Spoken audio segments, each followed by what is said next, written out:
Have you ever wondered, in the realm of anthropomorphic art and culture, why a significant number of furries find themselves fascinated by the concept of cubs? Today we delve deep into this intriguing topic to uncover the reasons behind this particular fascination. Furries, as we know, are individuals with a keen interest in anthropomorphic animals, creatures that have human traits. This subculture is incredibly diverse, with members from all walks of life. A curious aspect of this community is the affinity some members have towards cubs, young, often childlike versions of anthropomorphic characters. To understand this, the first thing we must consider is the inherent innocence and vulnerability associated with youth.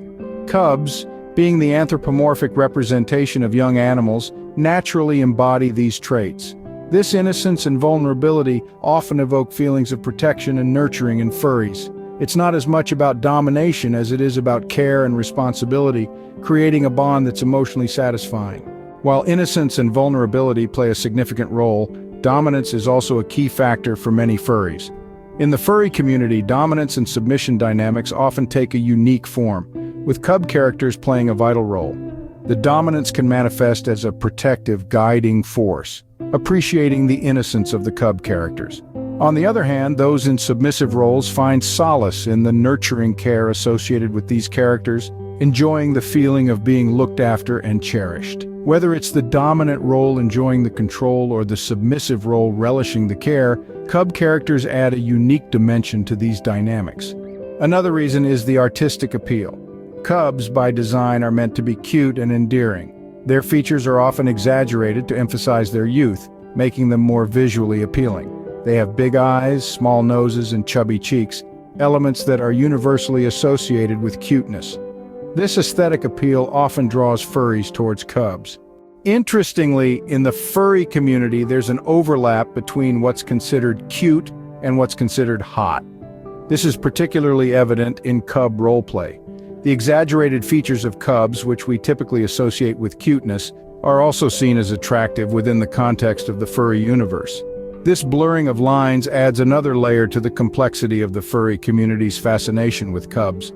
Moreover, cub roleplay often involves a mentoring element, where older furries guide and support younger ones in a form of roleplay that goes beyond mere aesthetics. This can be especially significant for those lacking a father figure or guidance in their real lives. So cub roleplay isn't just about the aesthetic or narrative appeal, but also about providing guidance and support to younger members of the community. This multifaceted appeal helps explain why this form of roleplay has such a strong presence in the furry community.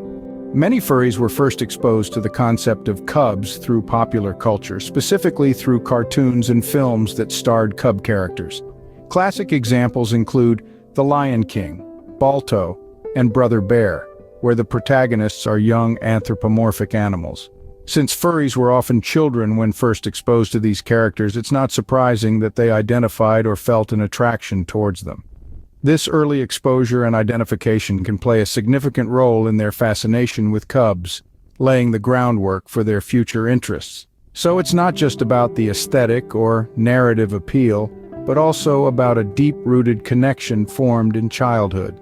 Moreover, the idea of cubs allows furries to explore different narratives and scenarios that wouldn't be possible with adult characters. It's a chance to dive into unique story arcs, often revolving around growth, learning, and discovery. This narrative potential adds another layer of appeal to the concept of cubs. Lastly, the fascination with cubs also stems from the opportunity for role play.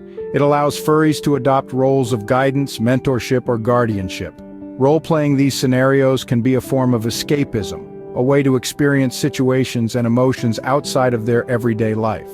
Let's take a closer look at a typical cub role-play session. Picture this: an adult male furry, let's call him Max, and a young cub, we'll name him Toby. The scene is set in a safe, comfortable environment, perhaps a cozy den in a forest or a modern home in a bustling city. Max, the adult furry, takes on a mentor or guardian role. He guides Toby the cub through a learning experience or an adventure. It could be anything from teaching him how to hunt in the forest to navigating the complexities of city life.